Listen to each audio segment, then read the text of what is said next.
Ada banyak orang bahkan mungkin kita ngerasa bahwa kita itu kurang beruntung dibandingkan orang lain. Ngerasa bahwa kayaknya Allah nggak adil sama kita. Karena kita melihat orang lain mendapatkan banyak nikmat, sedangkan kita enggak. Kita ngerasa kayak orang yang paling dicurangin dalam hidup oleh Allah Subhanahu wa Ta'ala. Kita ngerasa kayaknya orang yang paling sengsara di antara semua manusia. Ketika kita membandingkan hidup kita dengan hidup orang lain. Kalau kita pernah ngerasa kayak gitu, gara-gara kita sedang diuji oleh Allah dengan satu masalah, pasti kita berarti belum mengenal Allah Subhanahu wa Ta'ala. Ada orang yang diuji mungkin dengan ujian fisik, dan kadang-kadang itu bukan ujian sebetulnya. Dia aja yang tidak mampu bersyukur atas nikmat fisik yang Allah berikan. Dia ngerasa warna kulitnya adalah ujian. Kayak saya gitu. Alhamdulillah ini mah bukan hitam, eksotis. Ada orang yang ngerasa jenis rambutnya adalah ujian. Ada orang yang ngerasa tinggi badannya adalah ujian. Ada orang yang ngerasa bentuk hidungnya adalah ujian.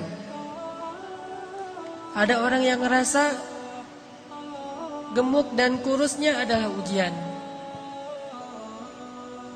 Ada orang yang bahkan ngerasa nasab keturunan adalah ujian.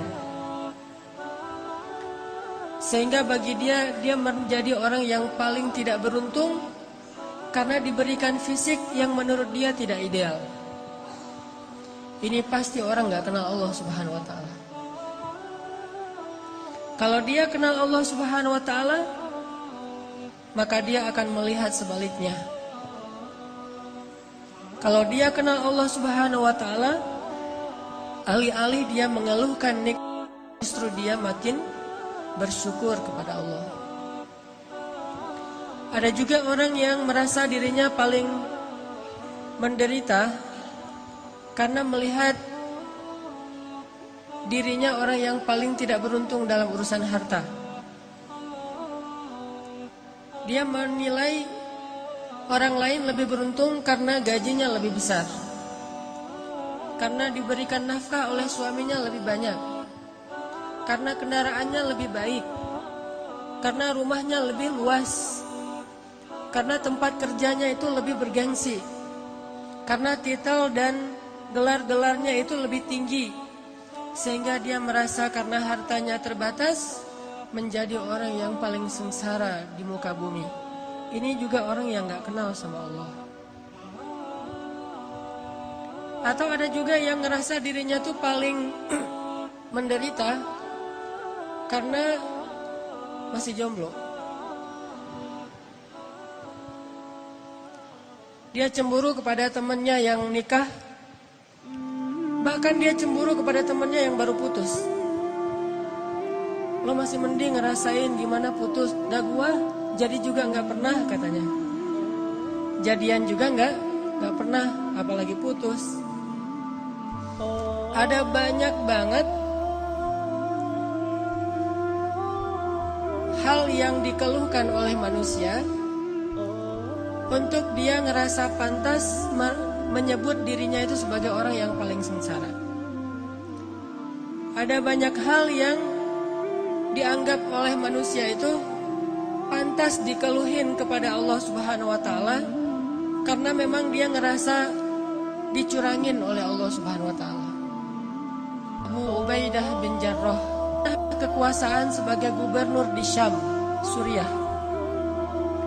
Sehingga suatu hari ketika dia sedang memantau keadaan rakyatnya, lagi belusukan, keliling-keliling gitu, Abu Ubaidah pernah melewati suatu hutan yang tidak ada penduduk tinggal di sana.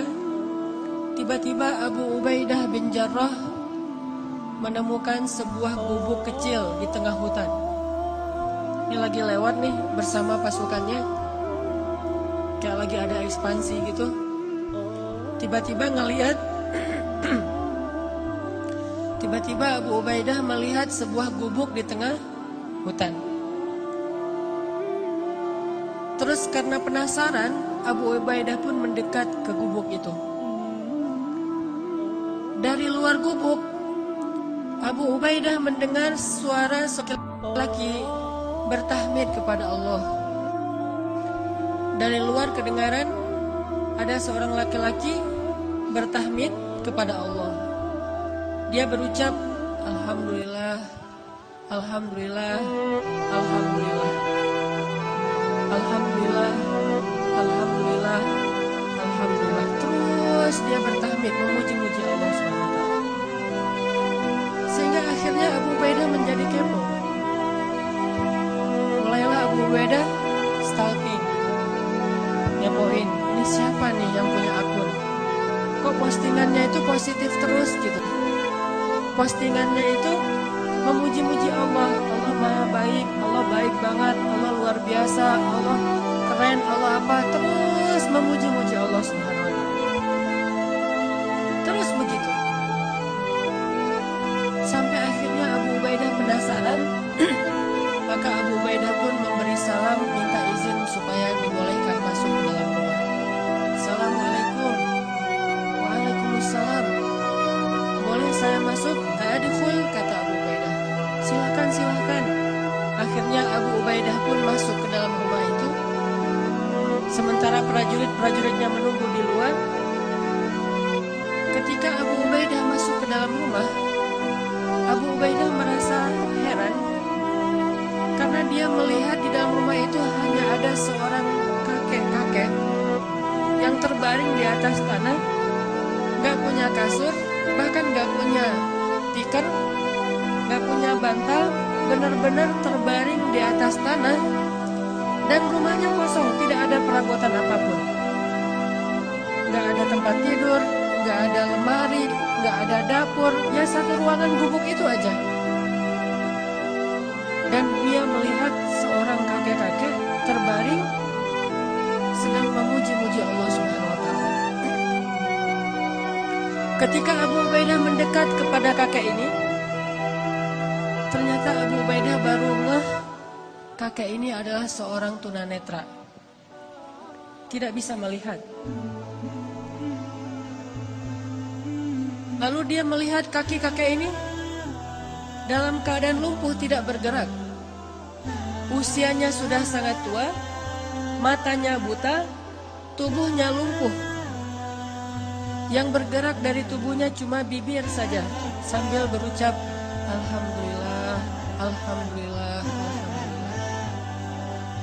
Abu Ubaidah pun duduk di sisi kakek ini. Kemudian Abu Ubaidah bertanya, Ya Abdullah, Ya Syekh, Kek, dengan siapa kakek tinggal di sini? Kakek itu menjawab, saya tinggal di sini dengan anak saya. Tadinya saya punya keluarga besar. Saya punya istri, punya beberapa orang anak. Tapi istri saya sudah meninggal, anak-anak saya sudah meninggal, cuma tinggal satu orang. Terus kakek kenapa tidur di sini? Kata kakek itu, saya lumpuh dan saya tidak bisa melihat. Tapi Allah maha baik, kata kakek ini. Abu Ubaidah makin penasaran.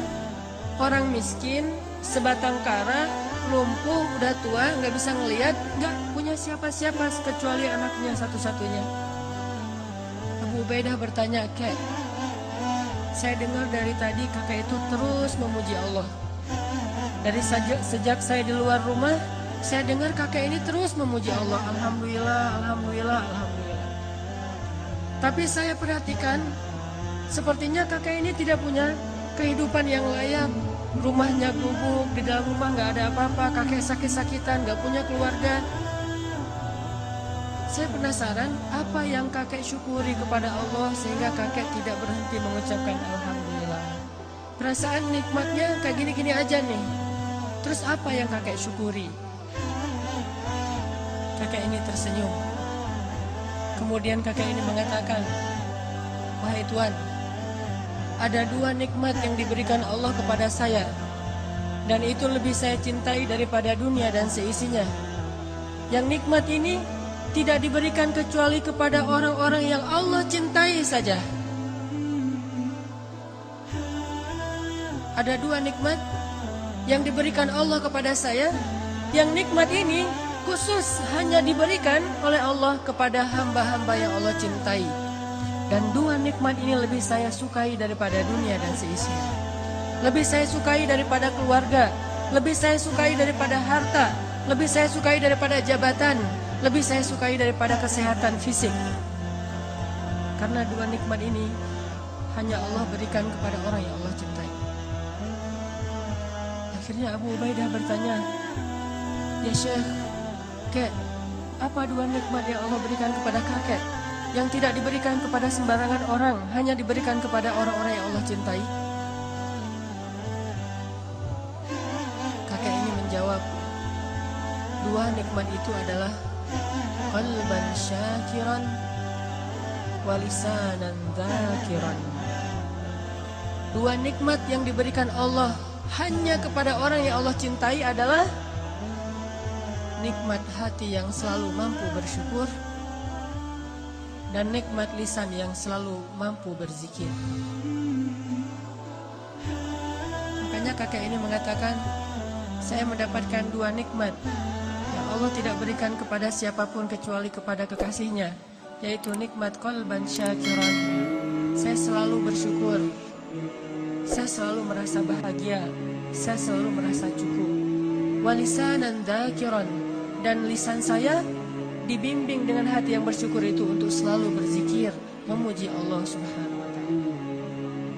Sedangkan hati yang tidak bersyukur akan membimbing lisannya untuk mengeluh, akan membimbing lisannya untuk mengutuk, akan membimbing lisannya untuk menyalahkan.